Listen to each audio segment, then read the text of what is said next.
Cuando hay la clausura de un taller de ocupación como el que celebramos hoy, es motivo para dar la enhorabuena a todos los que habéis estado ahí, a los 16 alumnos que con los profesores os habéis embarcado en esta aventura y habéis demostrado que con sacrificio y esfuerzo la formación es una herramienta, un instrumento que nos tiene que acompañar durante toda la vida. Por eso, desde el IFOC, como alcalde de Calviá, le quiero dar todas las gracias del mundo al conseller por el apoyo que desde su Consellería de Educación y Formación nos dan permanentemente en acciones como estas. Y a vosotros, a decir que no desistáis, que tenéis el apoyo del Ayuntamiento de Calviá y que ver como alcalde lo que antes vi como gerente produce una gran satisfacción. Muchas gracias por todo. Buenos días y enhorabuena. Muchas gracias, señor Onieva. Este año, en el taller de empleo Galatzó 5, se han llevado a cabo 2 especialidades. La especialidad Mantenimiento de Edificios, con el profesor Marc Cano, y la especialidad Agropecuario, con el profesor Toni Cano. La dirección de las 2 especialidades la ha llevado a cabo Catalina Esquenelles. José María, Daniel, Rocío, José, Chisco, Paco, Rogelio, Edmundo, Bona, Alfonso, Johnny, Juan, Policarpio, Ramon, Juan i Pedro. Ells són 16, els darrers 16 representants dels més de 100 participants del taller de Galatzó. D'aquí a uns minuts finalitzarà Galatzó 5 i amb aquest acaben tots els tallers, que varen començar l'octubre de 2006. Esperam que aquest no sigui un adeu per sempre, només un arreveure, carregat d'il·lusions, anhels i, per què no dir-ho, de temors.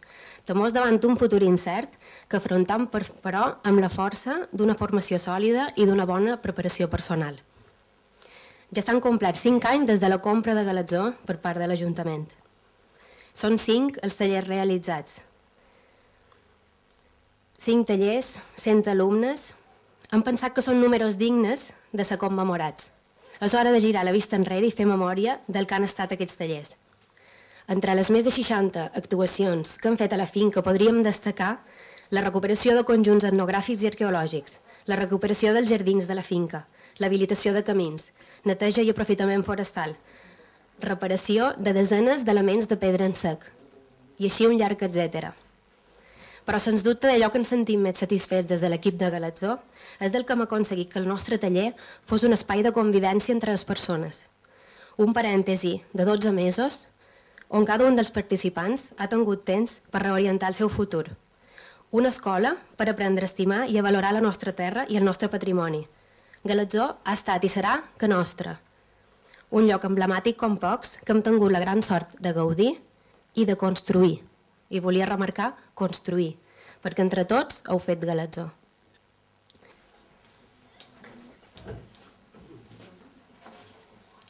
Jo volia ressaltar sobretot una cosa, i és que un taller d'ocupació és un indret on tenim la gran oportunitat de formar a professionals.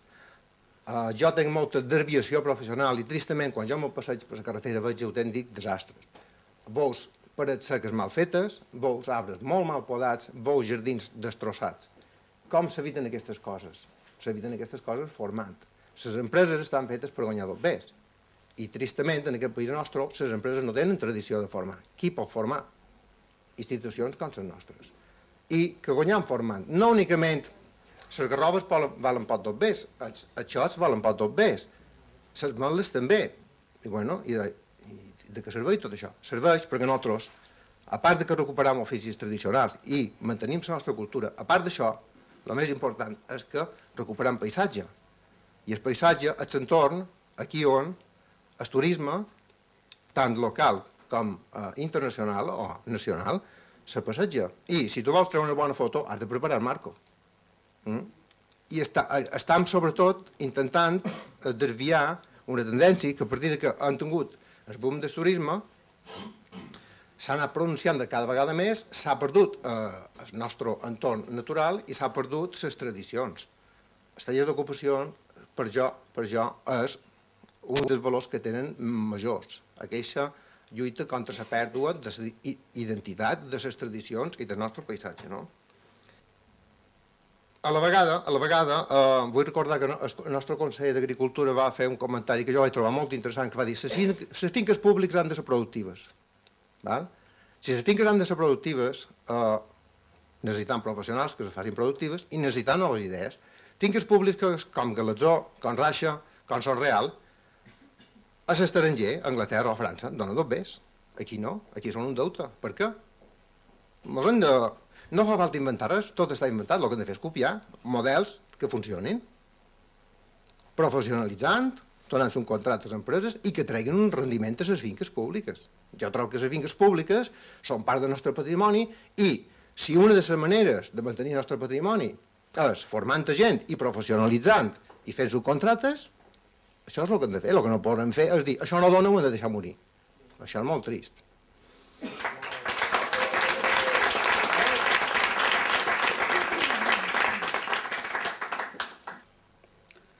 Gracias por dejarnos formar parte de la historia de Galacio, contribuyendo a la rehabilitación de la finca, refaccionando bancales, parales, caminos, el cualquier trabajo que se nos pusiera.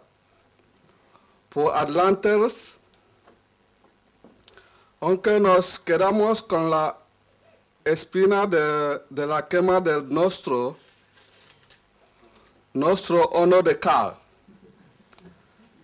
Pero por otra parte, así como nosotros formando parte de este proyecto, queremos que el trabajo realizado no quede en vano.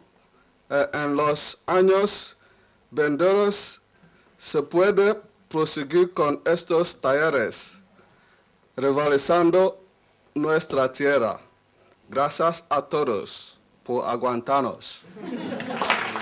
Yo descubrí iFox cuando tenía muchas puertas cerradas. Y para mí iFox fue una ventana que se abrió. A los profesores, pues muchas gracias porque siempre nos han atendido y nunca han tenido prisa con nosotros. Y a mis compañeros, pues gracias por el nivel de integración y por su sencillez. Y nada más. Muchas gracias. Juan Carrasco Quesada.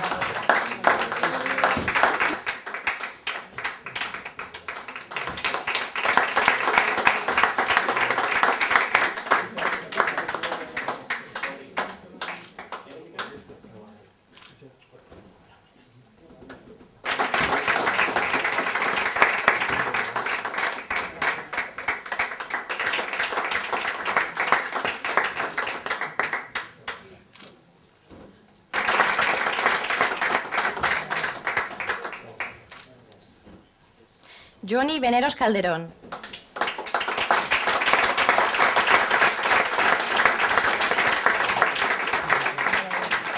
Pedro Aguilar Crespo.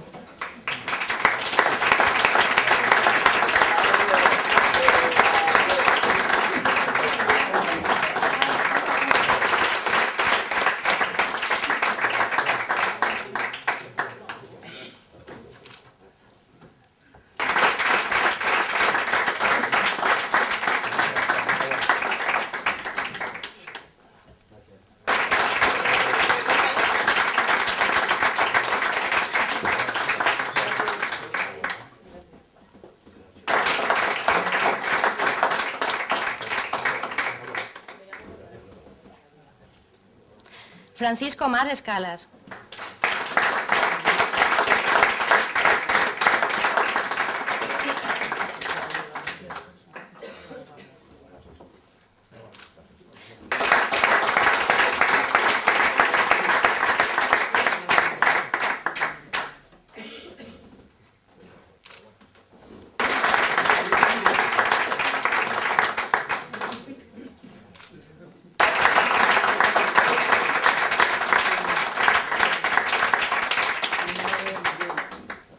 Os agradezco enormemente que os forméis, que veáis que de una manera o de otra es buena a lo largo de la vida. La Unión Europea solo recuerda en sus iniciativas y en sus disposiciones que vivimos en una sociedad que se tiene que formar constantemente.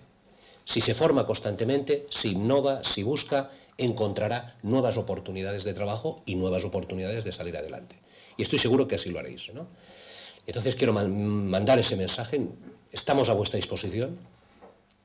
queremos estar al lado de los ayuntamientos, de todo el mundo en general, pero los que tienen especial sensibilidad para ir colaborando con lo que la gente necesita, que es que la ayuden a encontrar nuevos puestos de trabajo, nuevas posibilidades, y además estas con alto valor añadido, porque mantienen un paisaje, nos proponen otro modelo de Mallorca, nos dan alternativas sostenibles y nos hacen posible aquello que queremos tener, que es realmente un entorno privilegiado para que, además, la gente que nos venga a visitar compruebe que esto tiene un encanto especial y que por algo será.